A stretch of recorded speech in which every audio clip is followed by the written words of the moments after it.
নমস্কার বন্ধুরা, কিয়ান্স ব্লগে তোমাদের সবাইকে স্বাগত।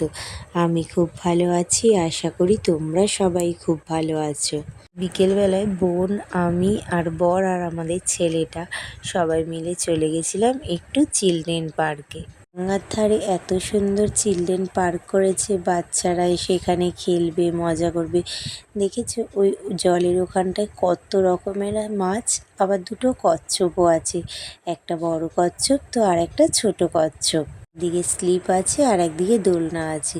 তো ছেলে দেখো কি জোরে জোরে হেঁটে যাচ্ছে, ও স্লিপ চড়বে। ওর মনে একটুও ভয় নেই যে যদি বাই চান্স পড়ে যায়, ও তো খুব আনন্দেতেই আছে।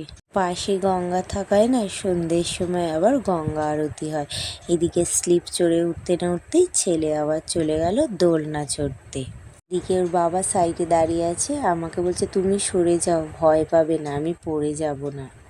এদিকেও দোলনা চড়াতে চড়াতে তখন আওয়াজ পাচ্ছি, তাই ছেলেকে নিয়ে চলে আসলাম গঙ্গা আরতি দেখতে। তোমরা বিশ্বাস করবে না, এত সুন্দর, মনটা শান্তি হয় না ধারণার বাইরে। চারিদিকে লোকের ভিড়।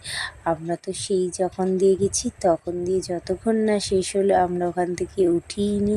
বসে থাকতে থাকতে না মনটা একটা আলাদা শান্তি চলে আসে। আর কি সুন্দর লাগে। তোমরা তোমাদের বাড়ির কাছে যদি কোনো এরকম গঙ্গার ঘাটে এরকম আরতি হয়, তোমরা যদি সময় পেও তো একবার প্লিজ যেও, ওখানে গিয়ে বসে থেকে দেখো কেমন লাগে তোমাদের মনটা।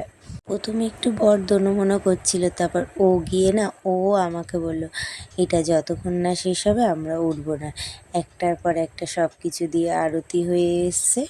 আবার মেয়েকেও ডাকছে, যেই আরতি শেষ হতে না হতেই বৃষ্টি শুরু হয়ে যাচ্ছে। তো এইদিকে দিদি ফোন করে বলল বোন বাইরে দিয়ে একটু কিছু খাবার নিয়ে আসিস। তো ওর জন্য খাবার নিয়ে চলে গেলাম। তো আজকের মতো ভিডিও এইটুকুনিই থাক। ততক্ষণ ভালো থেকো, সুস্থ থেকো আর সাবধানে থেকো। টাটা।